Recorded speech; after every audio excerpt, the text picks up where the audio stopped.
Aye. We've arrived at public comment. Each individual will state their name and have 3 minutes to address the board. You may only address the board once under this public comment opportunity and may not yield your time to others. Board members will not debate or answer questions at this time. Do we have any public comment? Any public comment? Seeing none, public comment is closed. Committee items. Item number 4A, the minutes. I'm looking for approval of the minutes. So moved. I have a motion. And support. All in favor? Aye. Okay, we'll move on to item 4B, appointments. We have appointment to the Materials Management Planning Committee. The position is currently vacant. We have an applicant, Sean Adams. Do we have any other nominations? Do we have a motion to move Sean Adams forward to the Board of Commissioners? I'll make a motion to move Sean Adams forward.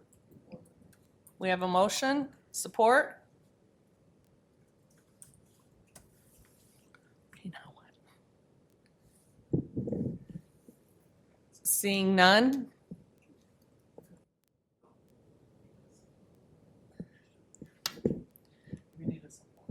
We need support for moving Sean Adams.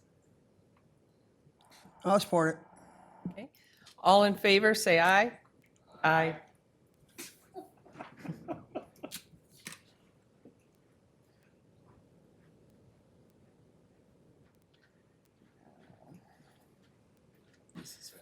Whoop, pardon? This is full board. Goes to the full board. Okay, This next thing. okay. That moves us to item 4C, Treasurer Resolution to borrow against the anticipated delinquent 2025 real property tax. Good morning. Good morning. So I'm here today to request board approval for a borrowing against the delinquent 2025 real property taxes. This request is due to forecasted county cash flow purposes. And if there are any questions, I can try my best to answer if you have any. This is not uncommon. We have done this in the past. Our last request for borrowing and approved by the full board was back in 2021.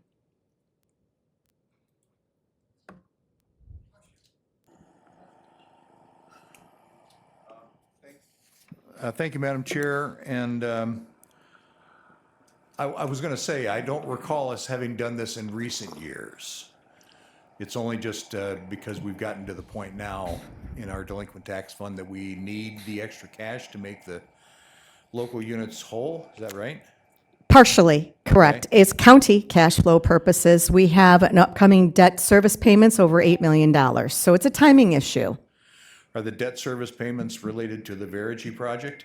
Or what are they related to? I cannot answer that. I don't, our finance director may have a better idea as to what specifically it is. It may be just all of our bond payments that are coming due at the same time. Okay, thank you.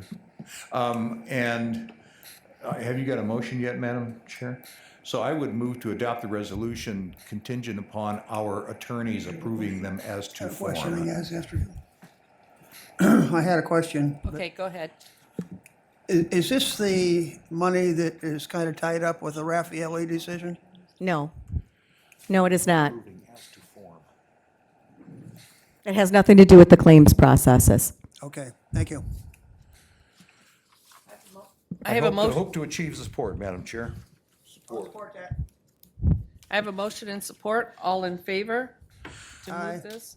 Aye. Okay, that brings us to item 4D, Thank you very much. Chamber Semi-Annual Report.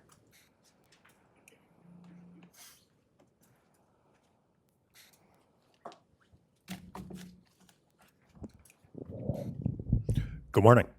Ryan Tarrant on behalf of the Jackson County Chamber of Commerce and Experience Jackson. If we go to the next slide. So over the last half year, since I've been here last. 2025, we saw a 29% increase in our engagement at those signature events, legislative breakfast, victory lap, MLK, golf outing, and the like. And in addition, have continued our advocacy efforts on behalf of the community to the tune of nearly $8 million over the last 2 budget cycles from the state of Michigan, including $750,000 for the mountain bike trails at Ella Sharp Park. We were supportive of the $1.5 million that was included in the fiscal year 26 budget for both Cascades and Interface Shelter. If you go to the next slide, usually we're really heavy on the chamber. This time I thought we'd talk a little bit more about Experience Jackson and where we are.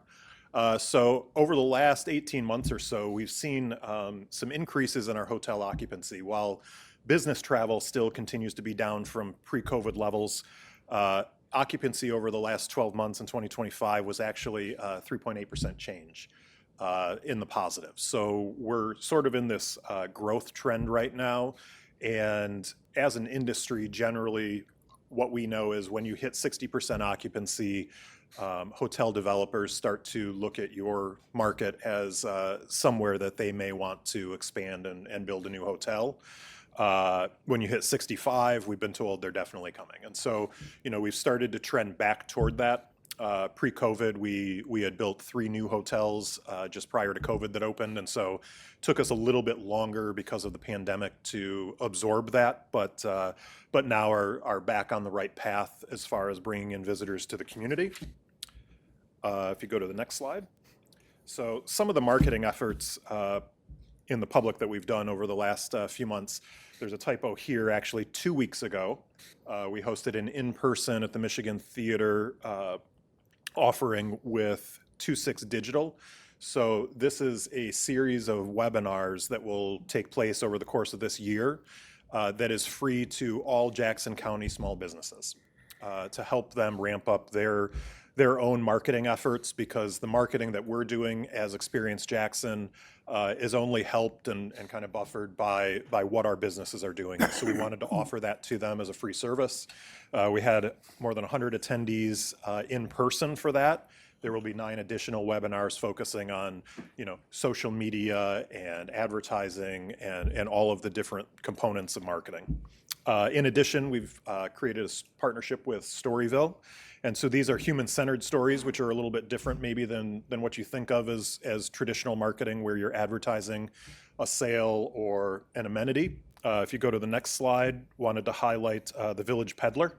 So we posted this in early January, and in the first 48 hours had 54,000 views, 3,500 engagements. And so it's an opportunity to tell the story of the owner of Village Peddler and how she was able to purchase the store. But then if you look in the bottom left corner there, after this posted, one of the other businesses in the community put up on their sign, congratulating her for, all of the attention that she was getting. And so, kind of feel like it's an opportunity for us to talk about the people here in Jackson and what makes Jackson special in a little bit different way. 6 months ago when I was here, we talked about Irish Hills Gravel. If you go 2 slides. In October, we hosted 165 riders at MIS for the inaugural Irish Hills Gravel Race. It was 100K and 50K, your choice. You had some people on e-bikes, and so, anyone could do it. We actually had visitors from as far away as Cleveland, New Jersey, and Savannah, Georgia for the initial race. Next year, we've been accepted into the Michigan Gravel Series, and so that number is expected to jump closer to the 400 to 500 mark. In addition, we've submitted a bid for USA Cycling's Gravel National Championships and are finalists for that. The local organizing committee will be hosting USA Cycling in the next week for site visits. And if the bid is accepted, it's an estimated $2.5 million in economic impact. And then the collaborative effort that we've all been working on. I know the county has been going through its strategic planning process. At the same time, we have been working through the Drive Jackson process for the last 9 months. The next slide sort of shows all of those supporters, City of Jackson, Jackson County, Village of Brooklyn, numerous businesses and nonprofits throughout the community. So this was a 9-month process. If we go to the next slide. Planning Next, the same consultant that handled the county's strategic plan, was our consulting partner. We had a 24-member key leadership committee. That committee included CEOs, a server at a restaurant, a high school student, retirees, and sort of across the board. We ended up with 4 goals, focusing on quality of place and identity, investing in education and learning, strengthening housing and economic vitality, and fostering a safe and healthy community. So these goals, if you go to the next slide, were the results of more than 1,300 people who engaged in this process from every city, township, and village in Jackson County. A series of in-person pop-ups, table talks, online surveys over the course of 2 rounds. Those 1,300 plus people provided nearly 6,000 data points of input for us. Some of them were essays that we reviewed, looking at some of the numbers of Jackson County that we're familiar with. But, I think what it results in is those 4 goals. We have 54 strategies that you will all see when this gets rolled out this Wednesday. We will make sure everybody has access to that. And then on the right-hand side there, we have some of those quotes from the engagements, that people really want to see Jackson grow. They want to see Jackson thrive. And it was a really encouraging experience to go through this for the last almost year. So happy to answer any questions. Any questions, board? Seeing none, I'll be looking for a motion to receive the report. So moved. I have a motion and support. All in favor, say aye. Aye. Aye. Thank you. That moves us to 4E, Accelerate Jackson. Good morning, all.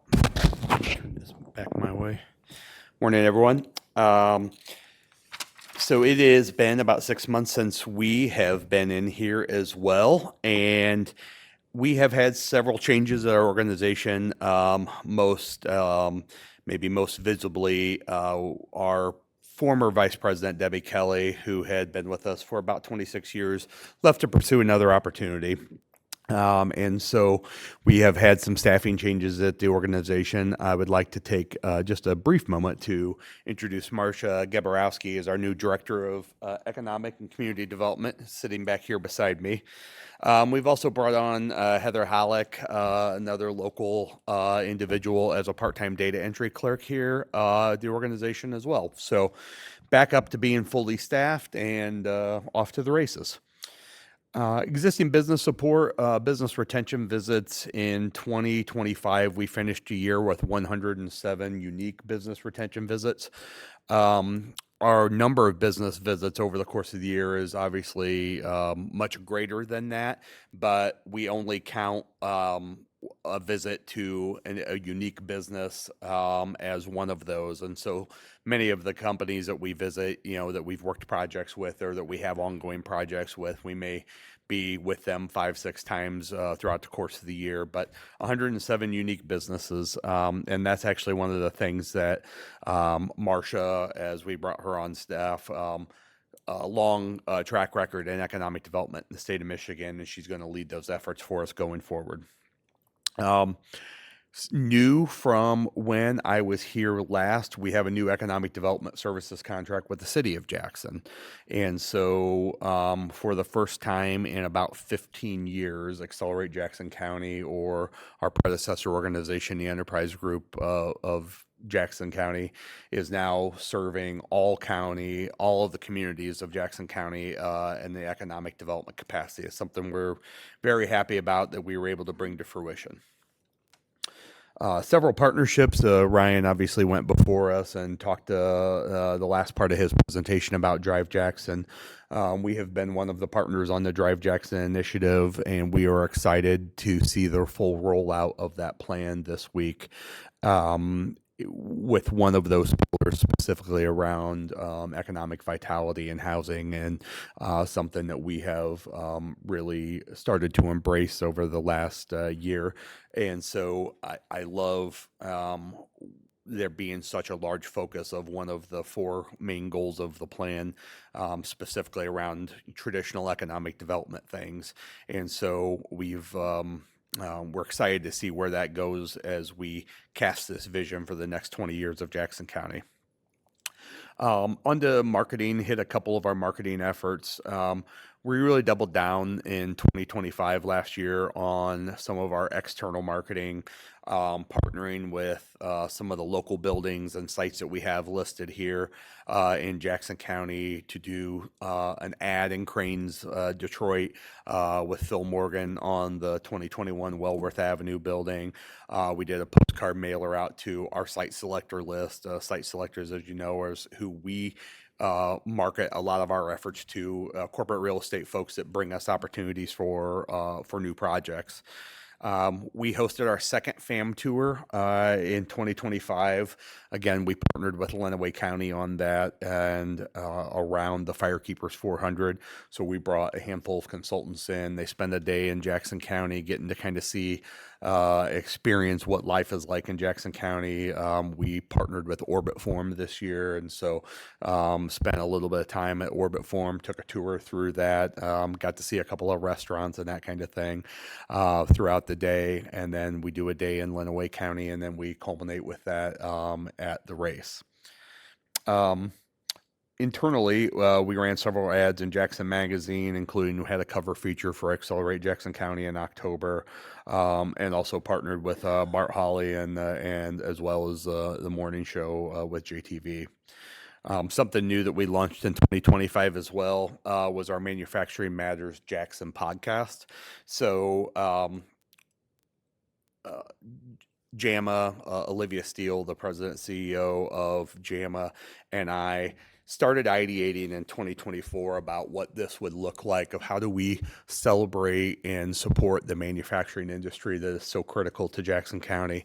And we partnered with JTV to launch a podcast. And so all the major podcast apps that you may listen to your podcasts through, as well as on YouTube as well, you can find that. And we partnered and celebrated, I think, probably 18 companies last year that we featured.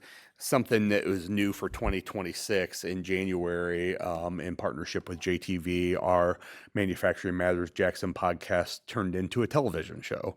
So every day at 4:30, you can view Manufacturing Matters Jackson. We only record it once a month, but you can view it on JTV, and then obviously on YouTube, and you can find it on JTV and as well as on our website and on JAMA's. And so our first episode, it's a 30-minute TV show where we have a conversation with a local company. So our first episode for January was with Brian Cooper from Elco Wire Wizard Welding Products, just really celebrating, a local company that started here in the 90s with lots of intellectual property. I think they've got 100+ patents on different things and are a leader in their industry. I think our February is recording next Friday, and we'll be featuring Druschall Fabrication, Jeff Druschall. So we're really excited about that. The podcast is still there. We now record the TV show that records. That plays. That's a half-hour television show, and then switches over to the podcast where we keep the same guest and we just do a deeper dive, so we can have more of an in-depth conversation than what the television format allows. Accelerate 2030 capital campaign. I know I mentioned that last time I was here that we were launching our capital campaign. I'm excited to say we're at about 96% now of our campaign goal. So should be wrapping that up here, hopefully relatively quickly. Our stretch goal is to get to around 110% of our goal for our campaign, but really hit that hard the last part of 2025, and the community has responded. I talked last time as well as about our FDI and target industry study. We have undertaken some work to start the implementation of that, and that will really be a focus in 2026 as well. We have a lot of international companies that have already invested in Jackson County. How do we best support those companies, which maybe have some different and more unique needs than some of the companies that don't have that international parent company? And then how do we support that as well? Of, we have 3 Japanese companies here in Jackson County. How do we build upon the success of those 3 and attract a 4th to the community?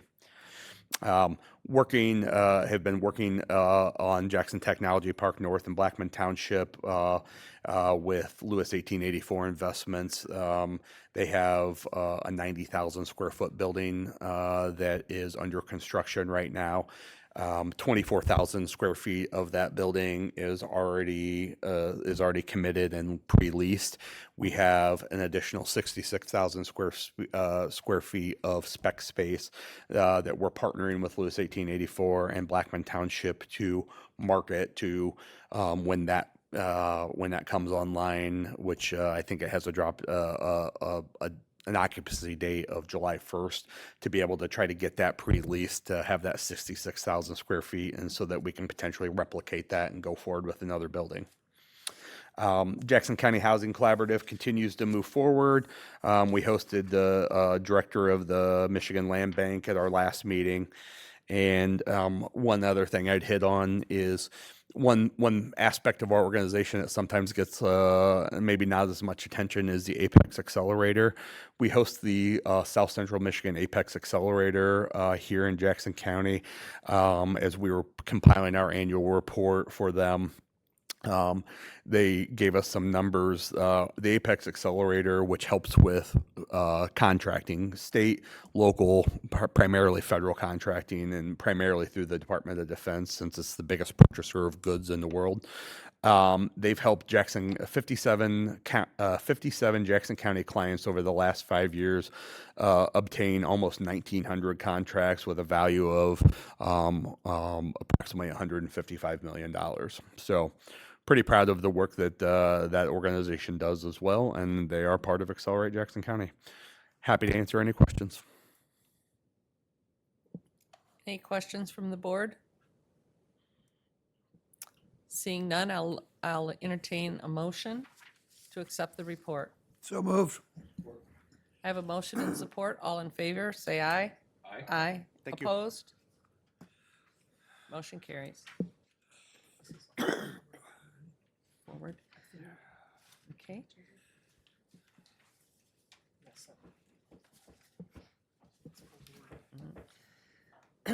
That brings us to item 4F, Finance. Cecilia, welcome. Good morning. Morning. So I am here to bring the proposal that Raymond has sent us regarding, so we can take advantage of the energy credits that we have available to us for our geothermal and also our alternative fuel vehicle refueling. And there'll be 5 million projected for the geothermal and 50,000 for the alternative fuel vehicle refueling. And the fee for their service is $78,900. Are there any questions? Chairman Shotwell? Cecilia, it was asked of me how many forms and how thick the packet is or whatever that Raymond Robson would be submitting. And if you don't know, which is fine, I don't have an expectation of knowledge, would you mind asking Raymond to share that with us either electronically or whatever, so it could be included in future moments so commissioners could see what was involved in all of that, please? Sure, I can do that. Thank you, Cecilia. Thank you. Any questions at this end? Do you want me to send this to Mike and then he'll forward on to you guys, just so, okay. If you would forward it to the Administrator Controller's office, and he will probably share it then either with one of his updates or with a attached minutes at the end of general government. Seeing no other questions, I'll be entertaining a motion to forward this to the full board. Support? I did think of something. I was going to answer Commissioner Pulaski's question that he had for Karen. The debt service is regarding to Verigy, and they just have a balloon payment that's in April. And because of the delay, we didn't get our interstate credits in time in order to make the balloon payment. So that is why we're having to borrow, is because we're having the delinquent tax and the making the townships whole and our debt service all at the same time. So that's what's going on with that. Thank you for that clarification. I have a motion and support to move that forward, of the Raymond professional taxes to the full board. All in favor, say aye. Aye. Opposed? Motion carries. That moves us to item 4G, Finance, December 2025 Financial Report. Okay, so the next thing that I have is December 2025 financials. It's pretty much what we were expecting. We are right in the middle of close, so there are accrual entries that haven't been done. But for the most part, where we're at is what we were expecting. Any questions, board? Commissioner Pulaski? Thank you, Madam Chair. I'm sorry, I'm struggling a bit with Civic Plus right now to haul up the monthly charge. So thank you for the commentary with respect to the tax item. So the delay, is that on us? Is that on Raymond? What happened there? No, this is, the Verigy projects didn't get done in time in order for us to get our credits in time. So originally, when we had the contract, everything was supposed to work out to where we would have our credits and then Right. we'd make our balloon payment. But with the delay, we're delayed. So we're not going to have the credits in time in order to make our April balloon payment. So perhaps part of the delay is related to the legislation that we've not been able to achieve? No, I'm through talking, this- the Verigy, the projects have to be placed in service. Right, but I'm thinking about, we have the project out there by the landfill. We've been trying to get the titling done, and the legislature has been dawdling, would be, to describe it too quickly, okay? To get it done. Is that related to it? So with the landfill, there would have been a solar credit that we would have been able to get. So that one, but I'm talking about in total with the geothermal didn't get put in place until 2025. I believe it should have been placed probably maybe a year ago or whatever. There was just been this delay trying to get our projects done and get things placed in time so we could apply for our credits. So it's an operational delay, and It's- we've been it's aware of operational, that. It's not that we didn't get the paperwork done, it's that It's just been taking the time. thing just hasn't gotten done as quickly as we Yeah. thought. Yes. And I did have, Madam Chair, other questions with respect to the financial statement, if I might maintain the floor. What did I see in revenues for public safety were at only 90% of what we had anticipated them to be? That was, 10% short of what we had thought they might be for the year. Can you give us an idea of the nature of the things that didn't come in as we thought they might have? It looks like school liaison is one, but it also could be that we have to book a receivable. If you look at school liaison, it's at 53.6%. So I'd have to look at that. It could just be a lot of times they would bill in December for the next, so I would just have to see. It could be something with that. Yeah. Homeland Security is more grant related. So maybe they just didn't use their grant that was available to them, their costs and things like that. The other two are pretty much right on budget. Road Patrol and Sheriff is not that far off from budget. So, but the biggest one, it just looks like it's more like the school liaison program. Yeah. Well, And the Homeland sheriff's Security. number we're at 93%, but that's a large number. So 7% of a large number is still a large I would have to, I'd have to number, see you what know. it is, but yeah. It seems I had one other with respect to expenses. And perhaps it was on the fair. On the other funding, as simply an observation, that the fair, which is the last line of the other fund page, where we realized revenues of almost 800,000 with respect to the fair, and the expenses were 644,000. That tells me we've got a profit of roughly 150,000 on the fair. Is that appropriate That would to be- say that way? Yeah, Okay, yes. thank you. Thank you, Madam Chair. Commissioner Shotwell.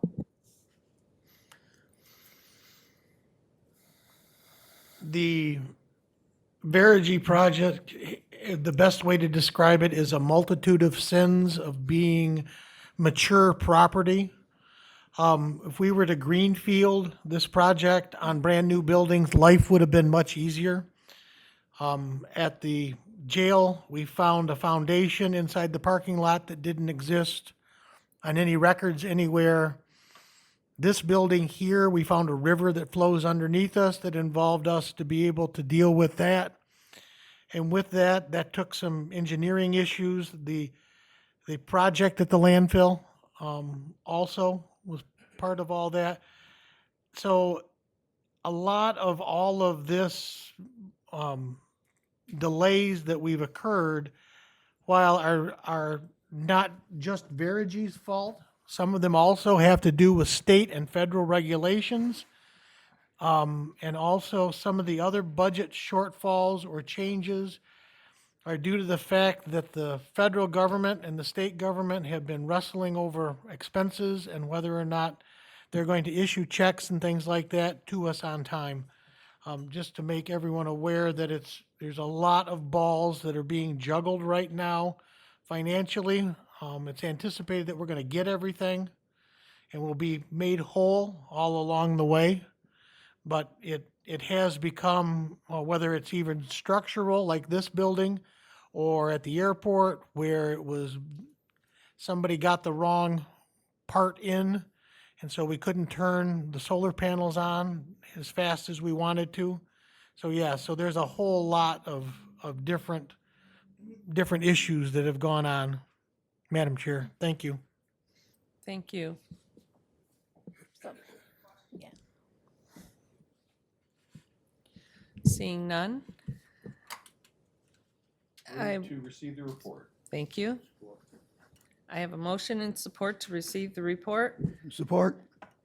Any Did you Any need a further support? questions? All in favor, say aye. Aye. Opposed? Motion carries. That moves us to item 4H, Administrator Controller Updates on Policy 3010 Vacant Positions. Good morning. This policy is being updated at the request of HR to put us in compliance with union and non-union positions are posted differently because there's language in the collective bargaining agreements that there's internal bids that are available to those union members and that collective bargaining agreements. So HR has requested that we update so that we're in compliance with that. Any questions? Seeing none, I will entertain a motion to move this to the full board. I'll support that. I have a motion in support. All in favor, say aye. Aye. Opposed? Motion carries. That moves us to item 4I, Administrator Controller Updates to Policy 4040 Agenda. This policy is being brought forward based on the conversation at study session. In addition to some other updates, the updates that are included in here are those that were discussed by Mike Overton at the study session with regard to restricting public comment. So according to our attorney, you're only required to have one public comment. We have two. We exceed the requirement for public comment. So Mike is requesting that we restrict the first public comment, which is a total of 3 minutes, to topics on the current agenda for that meeting. And then the second public comment would be restricted to 2 minutes with no restrictions on topics. So anybody could speak on whatever topic they choose under that public comment. And we are still exceeding public comment guidelines per our attorney. Thank you. Are there any questions? Commissioner Plesky. Thank you, Madam Chair.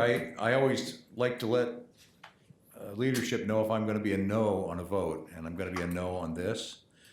I think the potential for us to have a number of people approach the podium and be voted or be ruled out of order by the chair is real and would be embarrassing. The optics would be pretty awful. And I think if we have to tolerate some off-topic comments, that's kind of part of the job, and I will be opposing this edit. Thank you. Madam Chair, I'd like to request a roll call vote this morning, please. Thank you. Commissioner Duckham. I think this is a very good proposal. I will be supporting this. As I watched the meeting the other night, we had county department heads here to do their business, and we will in the future also, and their business may take 2 minutes to explain to us, get a motion and a vote to give them what they need. They shouldn't have to wait here over 3 hours to be heard. Good way to lose good employees. I wouldn't want to sit here for 3 hours to say my 2 minutes worth. I think it's fair, it's just. If you want to come up here and give us your opinion on some topic we have no control over, I'll sit here all night and listen to it, but let's get the meat of the meeting done, our employees heard and sent home, and then the general public can squawk about whatever they want. So I will be supporting this. Thank you. Thank you. Any other comment? Thank you, Madam Chair. I too will be opposed to this simply for the purpose of not restricting the public's opportunity to come before us and speak, and always taking into consideration that maybe someone that comes to speak before us that really would be placed at a disadvantage by having to wait for our meeting to complete and do their discussion. So I too will be opposed to. Thank you. Are there any other comments? I'll entertain a motion. Do I have a motion to move this forward to the full board? Yeah, I'll support that. I will, okay, you're going to make the motion, I'll support. All right. All in favor? Oh, I'd like a roll call vet.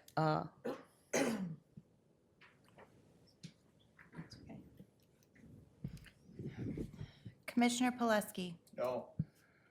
Commissioner Willis, No. Commissioner Snell, or I'm sorry, I apologize. Vice Chair Walls, Yes. Committee Chair Duckham. Yes. We have a tie. Madam Chair, you need to request the chair's vote at this time.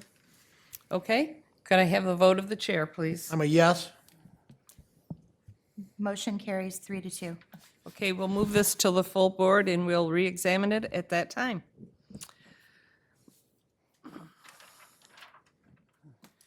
Other business, I'd like to have a motion to accept the claims. Move to pay the claims. Support. All in favor, say aye. Aye. Opposed? Motion carries. Next comes item 6, public comment. Each individual will state their name and have 2 minutes to address the board. Is there any public comment? No public comment? Seeing none, public comment is closed. Committee member comments. Any committee member comments? Mr. Duckham? I know the whole board isn't here, but I'd like to thank board members for their thoughts and their prayers while I was off in the hospital. It meant a lot to hear from you, and it's good to be back. Thank you. Thank you. Welcome back. Any other comments? Seeing none, I move to adjourn.